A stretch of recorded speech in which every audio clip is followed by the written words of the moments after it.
నమస్తే, welcome to వి3 news. లక్ష్యం సమాజ హితం. నేను మీ రావులిక.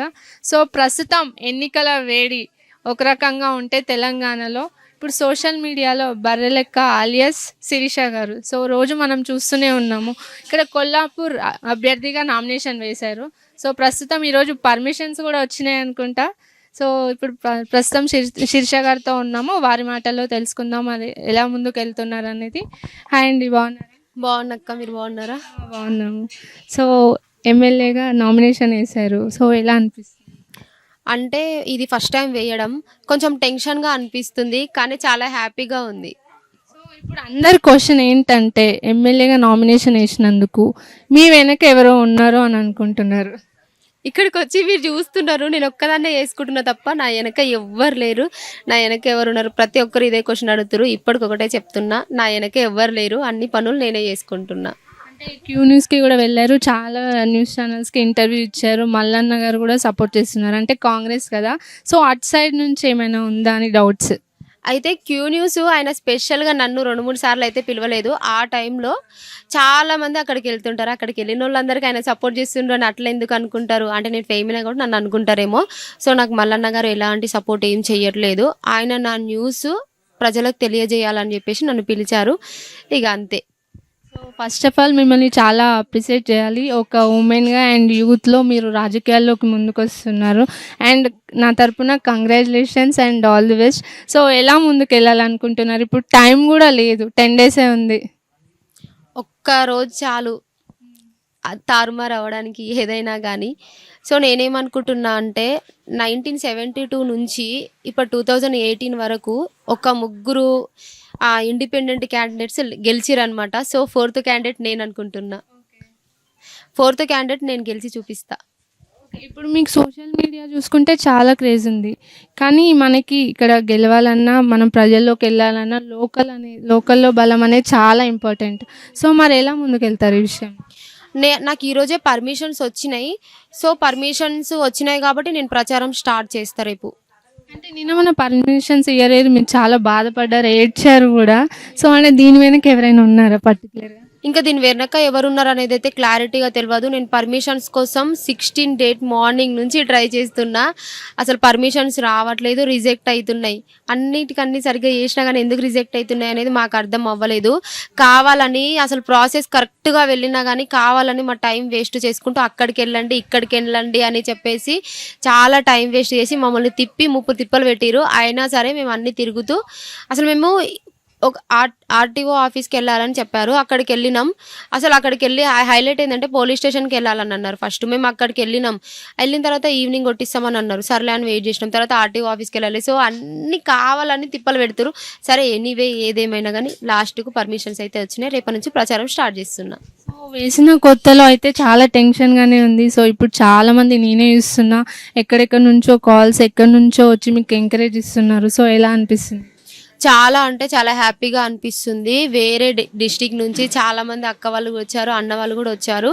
నేను ఒక్కదాన్ని పనులు చేసుకోలేకపోతున్నాను, వాళ్ళకి తోచిన పనులు కూడా వాళ్ళు చేస్తున్నారు అనమాట. ఇంకా ప్యాంప్లెట్స్ అవ్వనివ్వండి అవన్నీ వాళ్ళే చూసుకుంటున్నారు నాకు. సో అసలు అనుకున్నారా ఇంత ధైర్యంగా ముందుకు వెళ్తాను? అంటే ఫస్ట్ నామినేషన్ వేసిన రోజు చాలా భయం అయింది. అది కూడా భయం ఎందుకు అయిందని అంటే, అందరు మీడియా వాళ్ళు వచ్చి అడిగేసరికి నాకు అన్నీ అంటే చాలా భయం అనమాట. సరే ఓన్గా వీడియోస్ చేయడం వేరు, మీడియాలో వీడియోస్ చేయడం వేరు. అన్నీ వచ్చేసరికి ఆ రోజు కొంచెం వణుక్కుంటూ మాట్లాడినా, కానీ ఇప్పుడు ఫుల్ ధైర్యం వచ్చేసింది. సో ఇప్పుడు నిరుద్యోగుల కోసం మీరు పోరాడుతున్నారు కదా, సో ఎలా తీసుకెళ్తారు యువతలోకి ఇది? ఆల్రెడీ చాలామంది నిరుద్యోగులు వచ్చిర్రు. నేనే కాదు, నాకు ఈరోజు చాలా బాధ అనిపించింది. నాలాంటి నిరుద్యోగులు చాలామంది ఉన్నారు. ప్రతి ఒక్కరు కాల్ చేస్తున్నారు. సో ఏమంటున్నారంటే, అమ్మ నువ్వు ఇక్కడ సరే మీరు చాలా పేదోళ్ళు అంట కదా, అన్నం పెట్టలేకపోయినా ఎల్లిపాయ కారం బువ్వ పెట్టుకొచ్చుకొని ఓ చెట్టు కింద కూర్చొని తిండి అయినా సరే నీతో సపోర్ట్గా ఉంటామని అంటున్నారు. సో చాలా హ్యాపీగా అనిపిస్తుంది. ఆల్రెడీ ప్రతి ఒక్కరికి తెలిసిపోయింది, ఇక్కడ కొల్లాపూర్ కాన్స్టిట్యున్సీలో మొబైల్ వాడే ప్రతి ఒక్కరికి తెలిసిపోయింది. ఇంకా కొంతమంది అమ్మమ్మ వాళ్ళు ఫోన్ లేని వాళ్ళకు కొంతమందికి తెలియలేదు. నేను ఆల్రెడీ ప్రతి వీడియోలో రిక్వెస్ట్ చేస్తున్నా, మీ అమ్మమ్మ వాళ్ళు కానీ నాన్నమ్మ వాళ్ళు కానీ పెద్దమ్మ పెద్దనాన్న వాళ్ళు ఫోన్ గురించి కొంచెం తెలియని వాళ్ళందరూ తెలిసిన వాళ్ళు మీ పేరెంట్స్కి చెప్పండి అని చెప్పేసి చాలా వీడియోలలో చెప్పిన. గెలుస్తారు అనుకుంటున్నారా? 100% గెలుస్తా నేను. ఎంత మెజారిటీ వస్తుంది అనుకుంటున్నా? 90,000 మెజార్టీతో గెలుస్తా నేను. అవసరమైతే 1,00,000 మెజార్టీతో కూడా గెలుస్తా. కాన్ఫిడెన్స్ వచ్చింది. మీ ఫ్యామిలీ ఎలా ఫీల్ అవుతున్నారు? ఫస్ట్ మా మమ్మీ చాలా బాధపడ్డది. ఏంది ఇదంతా ఇట్లా, అది ఎవరు సపోర్ట్ చేయడానికి వస్తదో ఒక్కతే అవుతుందేమో అని అన్నారు. తర్వాత నాకు వచ్చే సపోర్టింగ్ని బట్టి మా ఇంటికి వస్తున్నారు కదా చాలా మంది, వాళ్ళందరిని బట్టి ఓకే, చాలా హ్యాపీగా ఫీల్ అవుతుంది ఇప్పుడు. అంటే మీరు ఇప్పుడు ఒక మిడిల్ క్లాస్ అమ్మాయి ఇట్లా రావడము, ఆల్రెడీ మీరు ఇంతకుముందు ప్రీవియస్ వీడియో కేసు కూడా వేశారు. సో ఫ్యామిలీలో అంటారు కదా, ఎందుకమ్మా ఇవన్నీ మనకి, అట్లాంటివి ఏమన్నా అన్నారా? అంటే ఫస్ట్ మా మమ్మీ అన్నది, ఆ బర్ల వీడియో చేసినప్పుడు కూడా కొంచెం ఫోన్ చేసి అవన్నీ ఎందుకు మనకు అన్నట్టుగా అన్నది. దానివల్ల వచ్చిన రెస్పాన్స్ని బట్టి ఓకే, మంచిగా చేసిందిలే మా బిడ్డ అనుకున్నది. తర్వాత కేసు అయినప్పుడు ఇంకా చాలా బాధపడ్డది. అరే ఏంది దీంట్లో పైన కూడా కేసులు చేశారా, నా బిడ్డ జీవితం ఆగం చేశారు అన్నట్టుగా కొంచెం ఫీల్ అయింది. తర్వాత ఇంకా కేసు అట్లా చేసి తిరుగుతూనే ఉన్నా. ఇంకా ఇంకా ఏమో అయింది, ఏదో అయింది అనుకుంటున్నా. ఇప్పుడు చాలా హ్యాపీగా ఫీల్ అవుతుంది మా మమ్మీ. కొన్ని చెడు జరిగినా అది మన మంచి కోసమే, అంతే. ఇంకా ఇక్కడ కొల్లాపూర్లో చూసుకుంటే ఆల్రెడీ ఎమ్మెల్యేగా చేశారు, మంత్రిగా చేశారు, ఇప్పుడు ఎమ్మెల్యే ప్రీవియస్గా కూడా ఉన్నారు, అండ్ బీజేపీ నుంచి కూడా స్ట్రాంగ్ క్యాండిడేట్స్ అందరూ ఉన్నారు. ఇక్కడ పోటీ అయితే చాలా గట్టిగా ఉంది. వాళ్ళ వాళ్ళ నుంచి మీరు ఎలా ఎలా బయటపడతారు? వాళ్ళ నుంచి బయటపడడం అంటే మన గెలిపే ఏదైనా సరే. కొంతమంది చెప్పలేకపోతారు, ఎందుకంటే ఆల్రెడీ అందులో తిరుగుతున్న వాళ్ళు ఉన్నారు. సరే, నాకు సపోర్ట్ చేయడానికి రానికపోవడానికి మెయిన్ రీజన్ ఏంటంటే లోకల్లో ఆ పార్టీ ఈ పార్టీ అన్ని పార్టీలలో తిరుగుతున్నారు. ఇప్పుడు నాకు సపోర్ట్ చేసి ఎట్లుంటుందంటే వాళ్ళ పార్టీలో ఏమన్నా అంటారేమో అన్నట్టుగా నాకు సపోర్ట్ చేయడానికి రావట్లేదు. కానీ లోపల సపోర్ట్ చాలా గట్టిగా ఉంది నాకు. అండర్ గ్రౌండ్ సపోర్ట్ చాలా ఉంది. ఎలాంటి స్ట్రాటజీతో ముందుకు వెళ్ళాలనుకుంటున్నారు? ఇంకా అంటే ఇప్పుడు నిరుద్యోగులకు జరిగిన అన్యాయాలు ఉన్నాయి కదా అక్క, ఆ అన్యాయాలనే నేను ముందుకేసి మాకు ఇంకా రేపు కూడా అక్క, మా నిరుద్యోగులను నెగ్లెక్ట్ చేయకూడదు. ఏ నోటిఫికేషన్ నెగ్లెక్ట్ చేస్తే ఏమవుతుందిరా బాబు అన్నట్టుగా గట్టిగా ఇచ్చి పడేస్తాం. ఇక ప్రచారం అంటే డైలీ తిరగాల్సి వస్తుంది, మనకు టీం కూడా మెయింటైన్ చేయాల్సి వస్తుంది. సో మీరు ఆల్రెడీ ఫైనాన్షియల్ సపోర్ట్ కోసం పెట్టారు, ఎట్లుంది రెస్పాన్స్? ఆ రెస్పాన్స్ అయితే బాగుంది అక్క, అన్ని పరంగా బాగుంది. వెహికల్స్ కూడా మాట్లాడుకున్నా నాకు వచ్చిన సపోర్ట్ను బట్టే. నాకు ఏం లేదు అని అంటున్నారు. ఏం లేని దానికి ఎందుకు అని అంటారు. అన్నా హజారే గారు ఉన్నారు కదా, సో అందులో ఒక మీటింగ్లో తిరిగిన ఒక అమ్మాయి జర్నలిస్ట్ అనమాట. ఆమెకి ఎక్కువ కూడా ల్యాండ్ లేదు, 25 గజాల భూమి ఉంది. తను రిచ్ కూడా కాదు, తనకు అసలు ఏం లేని అమ్మాయే మొన్న గెలిచింది ఎమ్మెల్యేగా. అట్లాంటిది నేను గెలవలేనాక? ఖచ్చితంగా గెలుస్తా. డబ్బు అనేది ఇంపార్టెంట్ కాదక్క. సరే అన్ని విషయాలలో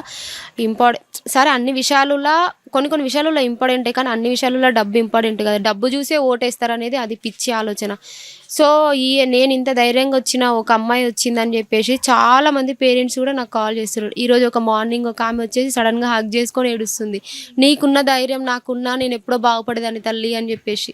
చాలా హ్యాపీగా అనిపిస్తుంది అక్క. నేను అసలు అనుకున్నా అంటే నేను ఒక్కదాన్నే ఇన్ని బాధలు పడుతున్నానేమో అన్నట్టుగా అనిపించింది. కానీ నాలాంటి అమ్మాయిలు చిన్న ఏజ్లో మ్యారేజ్ చేసుకొని అట్లా సఫర్ అవుతున్న వాళ్ళు చదువుకొని వాళ్ళు పిల్లల్ని అందరిని వదిలేసి దిల్సుఖ్నగర్లో వచ్చి చదువుకుంటున్నారంట అక్క. 2 పిల్లలు అంట ఒక ఆమె దిల్సుఖ్నగర్లో వచ్చి చదువుకుంటుందంట.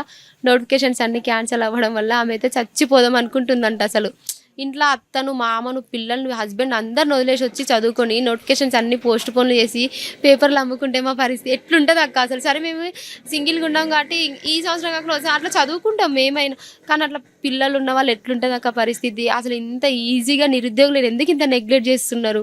ఇంక ఇవన్నీ బాధ అనిపించినాయి నాకు. అందుకే ఇప్పుడు ఓటేయాలంటే ఓటర్స్ ఏం ఆలోచిస్తారు, మాకేమి ఇస్తున్నారు అని ఆలోచిస్తారు.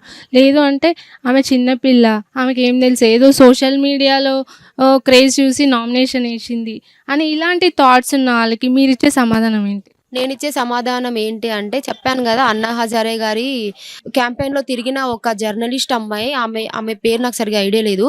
26 ఇయర్స్ ఆమె, నాకంటే 1 ఇయర్. ఆమెనే ఎమ్మెల్యేగా గెలిచి అన్ని పనులు సరిగా చేస్తున్నప్పుడు నేను ఎందుకు చేయలేను? నాకు మెచ్యూరిటీ లేనిదే ఎమ్మెల్యేగా వేసాను. అంత ధైర్యం చేసి నాకు అన్నిటికీ ఏది ఏం చేయాలనేది నాకు అంత చాలా మెచ్యూరిటీ ఉంది.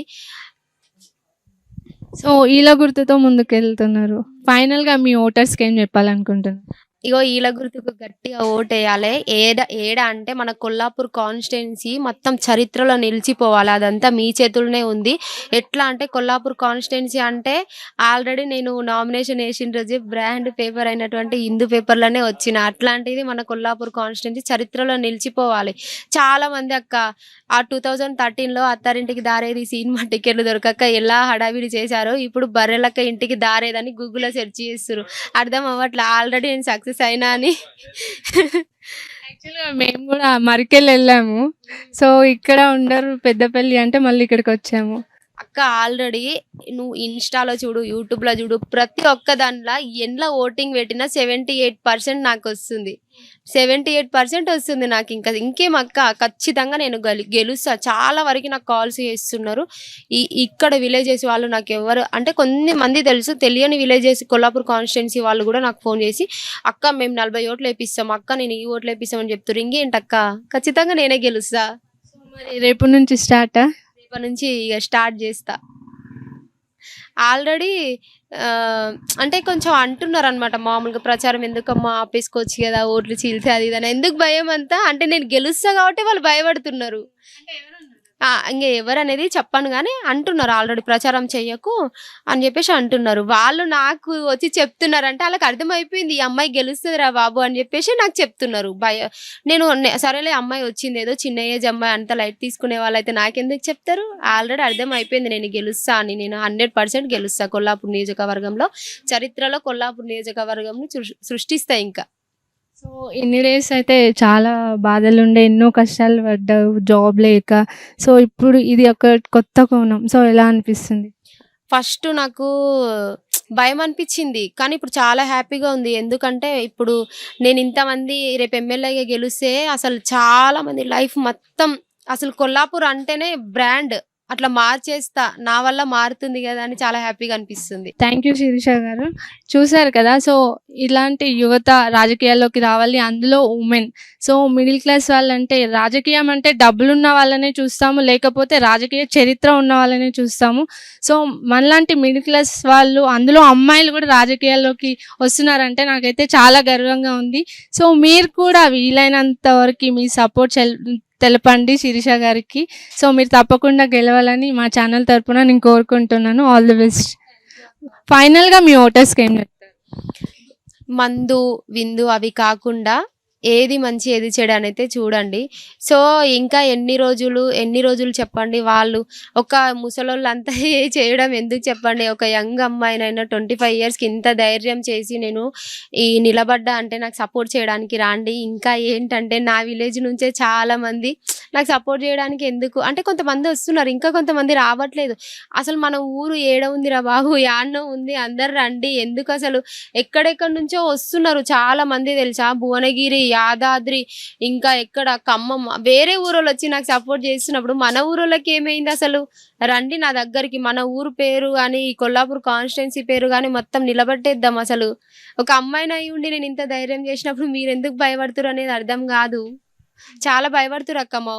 అంటే చాలా మంది అరే వస్తే సరే ఏ పార్టీ ఆ పార్టీ తిరగడం అని కాదన్న. నేను ఏ పార్టీ కాదు, ఇండిపెండెంట్గా వేసిన ఒక అమ్మాయిని అయి ఉండి వచ్చి సపోర్ట్ చేయొచ్చు కదా. చాలా మంది అయితే ఈమెకు సపోర్ట్ చేస్తే ఏంటో అన్నట్టు కొంచెం భయపడి కూడా సపోర్ట్ చేయట్లేదు. అంటే అందరు తెలిసిన వాళ్ళు ఉంటారు అని అట్లా భయపడుతున్నట్టు. పార్టీలో అప్పటి నుంచి మేము ఇదే పార్టీలో తిరుగుతున్నామని కూడా ఉండరు. కానీ ఇది పార్టీలో తిరుగుతున్నా ఇదే పార్టీకి ఓటేస్తామనే బదులు ఏ పార్టీ ఏం అభివృద్ధి చేసిందని ఒక్క క్షణం ఆలోచిస్తే చాలా బాగుంటది. తలుచుకుంటే మార్పు రావాలనుకుంటే ఎవరైనా ఏదైనా చేయగలుగుతారు. మార్పు రావాలి. ఇంకా ఎన్ని రోజులు చెప్పండి. మనం అసలు ఏం అభివృద్ధి చెందింది అనేది మాత్రం ఒకసారి ఆలోచించుకోండి. మీ పేరెంట్స్కి కానీ మీ అమ్మమ్మ వాళ్ళు నాన్నమ్మ వాళ్ళకి కొంతమందికి ఫోన్ అంటే తెలియదు, సోషల్ మీడియా గురించి న్యూస్లో వస్తుంటే చాలామంది నన్ను చూస్తున్నారు. ఫోన్లలో కూడా మీ పేరెంట్స్కి అర్థమయ్యేలా చెప్పండి. నాకు వచ్చిన గుర్తు ఏంటంటే విజిల్ గుర్తు అనమాట. సో ప్రతి ఒక్కరికి చెప్పండి, నాకు ఓటేయండి, మనల్ని మనం గెలిపించుకుందాం. Thank you.